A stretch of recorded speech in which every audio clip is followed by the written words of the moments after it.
I thought I would share a little about some of how God is using me lately. I went to a Cleo. I went on a trip recently, and I brought a lot of stuff with me. I had I handed it all out, and it was interesting how it worked though, because one day I kept running out of candy. I had brought like 15 pounds of candy with me. I normally go through that in about a week, but the way things worked in California, it wasn't me on the corner with the sign generally handing out Bibles. I did that a few times for like an hour and a half each time, and I only did a total of 11 Bibles both times. But one of the times this car pulls up and the guy rolls his window down and he's just looking at me, and I said, "Would you like a Bible?" He says, "My brother really needs one." I said, "Okay, here you go." And I gave him one.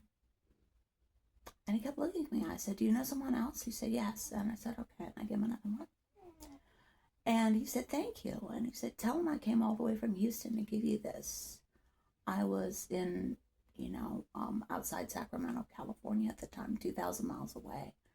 I said, "Wow." And he drove off.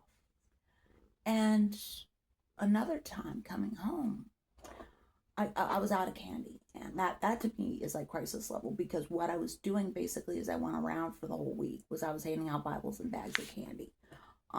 Next time I would bring more of the small Bibles, the like that, it's a 3x5 New Testament. Basically, they're called invitations, and I cannot keep them on the shelf.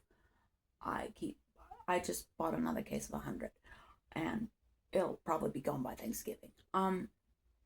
And the nice thing about the invitation is I can put it in a gallon Ziploc bag with a tract or two in it, a note that says, "I'm praying for you," maybe a scripture booklet from Old Missionary Press, however God leads me, and, a handful or two of candy. And I just do any kind of wrapped candy. It was a little warm out there, so I didn't do any chocolate, but, I like bubble gums, lollipops, pinata mix, which is like hard taffies, that kind of thing. Those are very, very popular. The pinatero mix, I don't have any right now. But it's a big green bag, and I get them at Joe V's, about a 9-pound bag for around $20, and that'll last me. If I mix it with another candy or two, that'll last me about a week. And I hand out like 8 to 10 bags a day.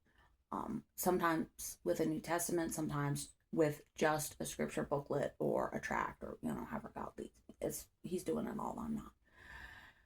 So I'm running out of candy, and Dad goes, "Let's go to Costco. I want a chicken." I'm like, well, he's real big on the Costco hot dog, And I said, "Okay." And the first time we went to Costco, he took me in. He introduced me to all his friends in the store, and I was giving them all candy and stuff. And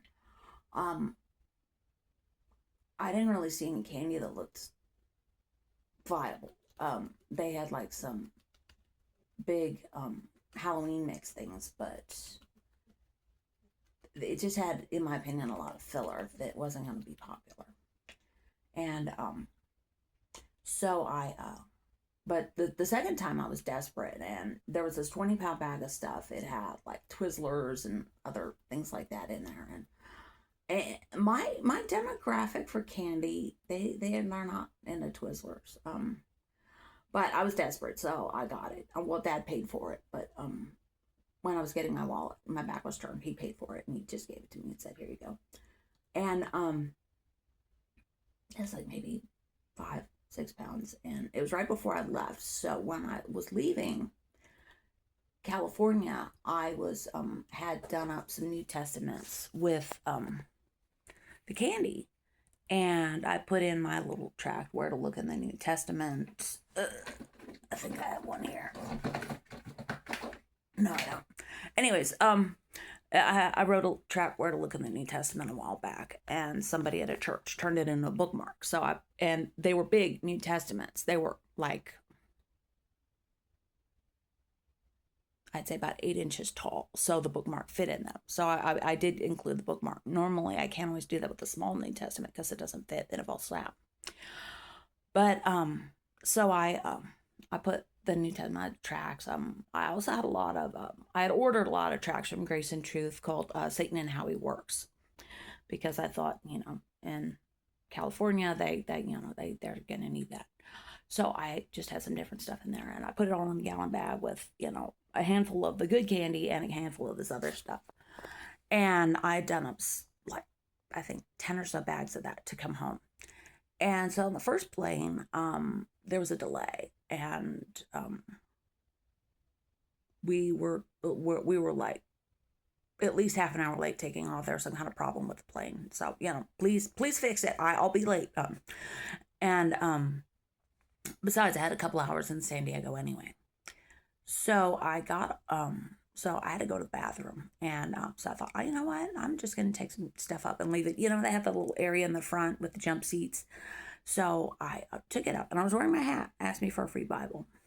So I left like 5 of them up there when I went to the bathroom. And then when I came back, I had sat back in my seat. And after about 10 minutes, people started coming up to me. Stewardesses, flight attendants, that's what they call them now. Flight attendants started coming up to me. And the first lady said, "How did you know?" I said, "What?" She said, "How did you know I just asked God for a Bible?" That is not the first time I've heard that. I said, "I didn't know, but he knew, they'd enjoy it." I said, "Oh, this is so great. I'm going to take a picture for my mom."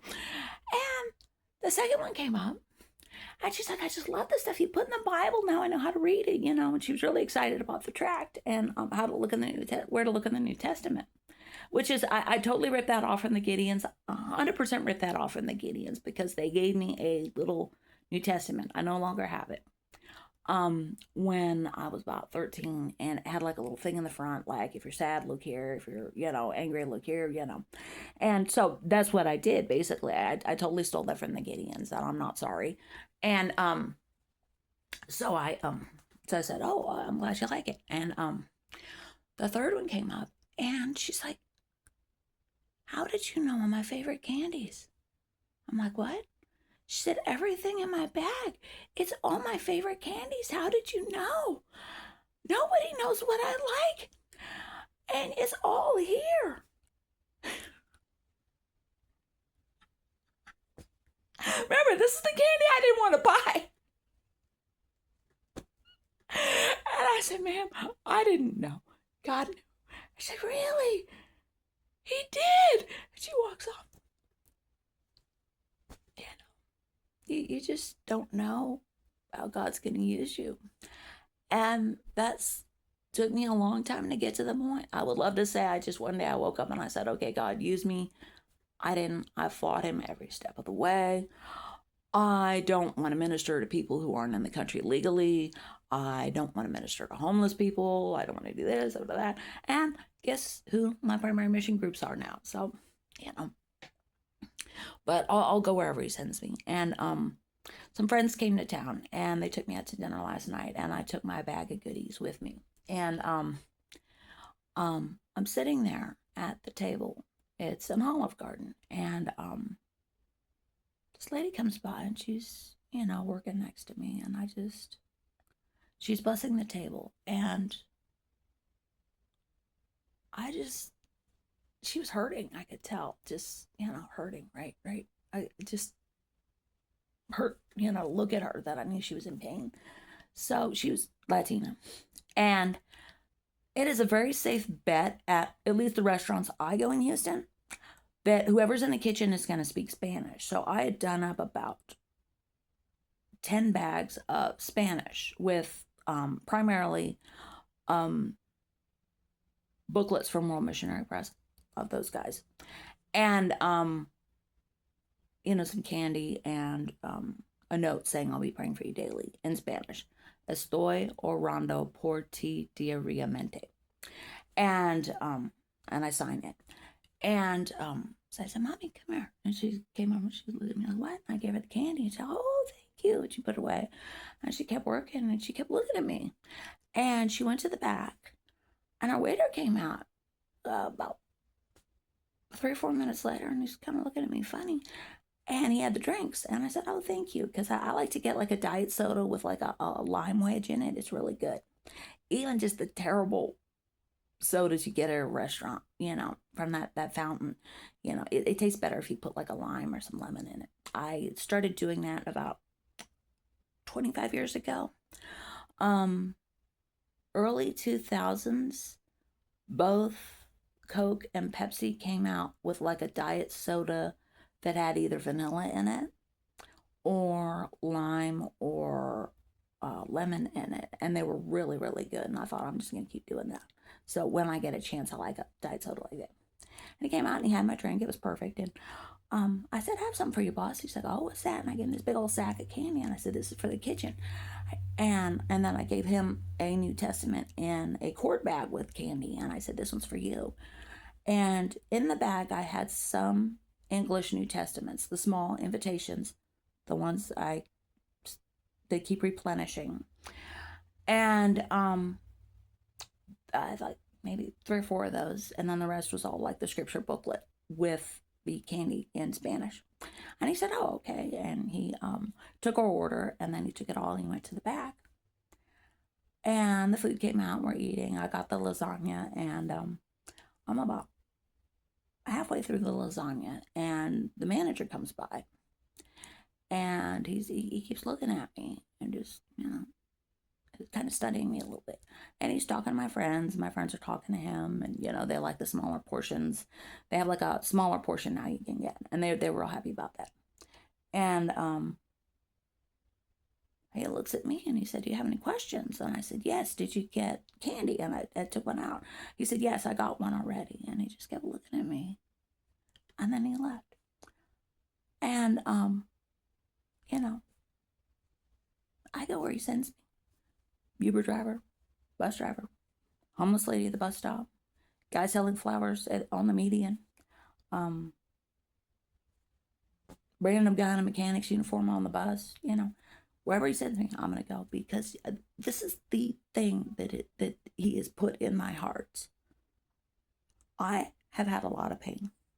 I have been suicidal more than once in my life.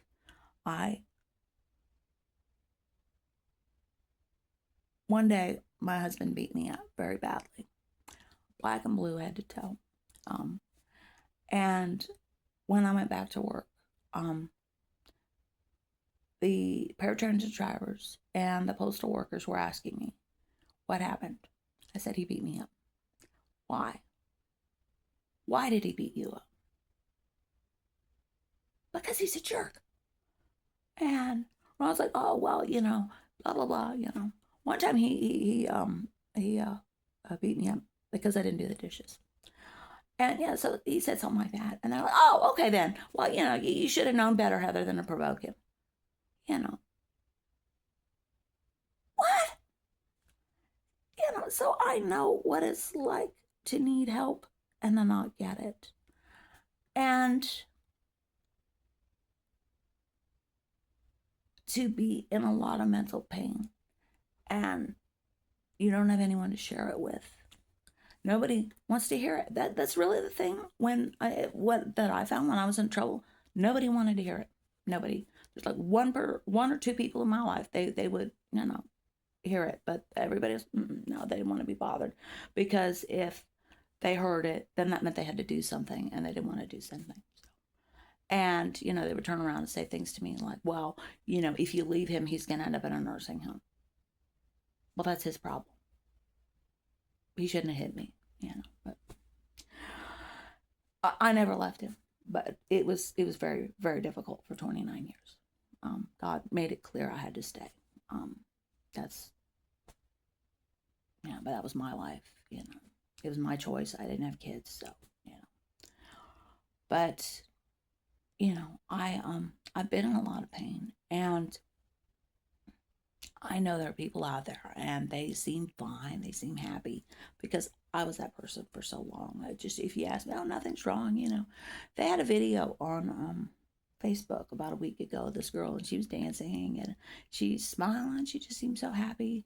And they said she killed herself 2 hours later. That's what happens. So,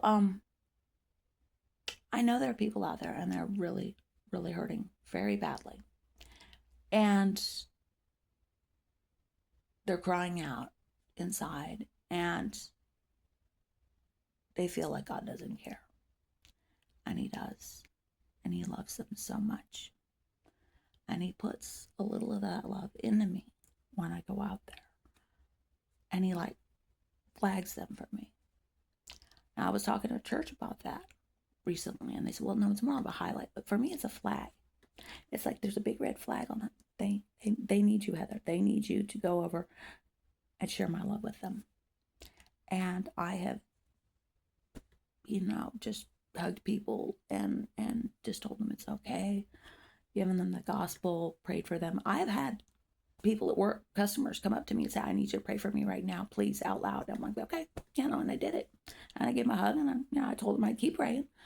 And they left. And I don't know how God told them that, but, I will absolutely do that. So, that's just a little about what's been going on lately.